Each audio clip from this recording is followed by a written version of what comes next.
Deming's 14 points for management. Point 3. Cease dependence on inspection to achieve quality.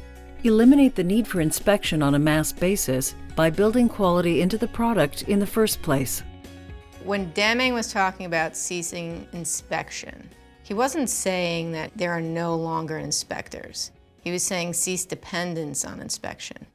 And that means that you really want to bring the opportunities to identify your quality indicators upstream in the process. You want to bring them into the process so that they're included and they understand what the key to quality indicators are. You don't want a separate group of inspectors inspecting products at the very end of the process, because once you identify that, all of it is waste, and you want to minimize that waste as much as possible, which is why we bring it upstream, so that we can identify any sort of defects before we sink more money into creating products that are defective. There's this example they talk about where someone was scraping their toast. I take the toast out, it's burnt, I scraped it off, and now I have perfect toast.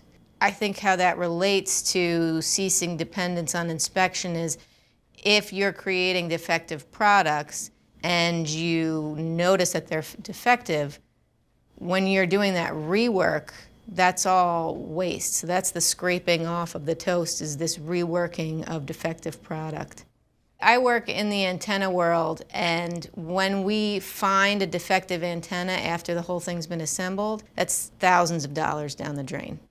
So if we can identify which part is defective as far upstream as possible, we're saving tons of money. Look around your organization and ask yourself these questions. Where are we burning toast and then being forced to scrape it in services and products?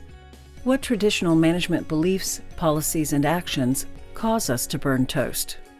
Are we intentionally building quality into our processes so we can cease dependence on inspection and micromanaging? Are we identifying the potential for defects upstream so we can eliminate poor service delivery, products, waste, and rework? Are we using Deming's management teachings to drive down costs, even as we increase productivity?